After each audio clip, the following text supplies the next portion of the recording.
Pred nami je laboratorijski model črpalnega sistema. Ta model boste lahko kot študentje mehatronike uporabljali na vajah pri predmetu elektromotorski pogoni. Glavna sestavna elementa tega modela sta črpalka in pogonski elektromotor. Ta je gnan s pomočjo frekvenčnega pretvornika. Frekvenčni pretvornik je naprava močnostne elektronike, ki vhodno omrežno napetost najprej usmeri, nato pa razsmeri v izmenično napetost s spremenljivo frekvenco in spremenljivo amplitudo. Na ta način lahko spreminjamo hitrost vrtenja našega pogonskega motorja, s tem pa tudi črpalke. Tako lahko zasledujemo potrebe po spreminjajočem pretoku in tlaku v črpalnih sistemih. Črpalka sesa vodo iz rezervoarja. Na izhodni strani črpalke imamo manometer, na katerem opazujemo trenutni tlak. Tu je senzor tlaka,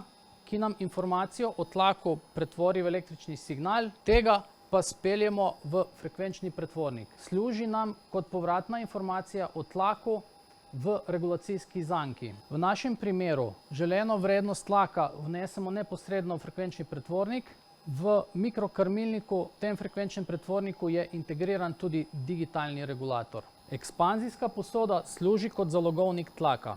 Na tem mestu imamo nastavitveni ventil. Glede na višino plovca lahko odčitujemo trenutno porabo. Naš model lahko nastavimo tako, da ponazarja princip vzdrževanja konstantnega tlaka v sodobnem javnem vodovodnem sistemu. Na račun aktivne kompenzacije tlaka se v praksi lahko izognemo gradnji vodnih stolpov. Prav takšen princip pa je lahko uporabljen v hišnih sistemih oskrbe z deževnico. In ko gredo prebivalci spat, porabe vode ni več, gre spat tudi naš sistem. Kot študentje mehatronike se boste učili o karakteristikah in delovanju električnih motorjev, frekvenčnih pretvornikov in nenazadnje tudi mehanskih bremen, med katere sodi črpalka. V poklicni karieri se boste tako sposobni soočiti z izzivi, ki jih boste srečali pri načrtovanju in gradnji sodobnih pogonskih sistemov.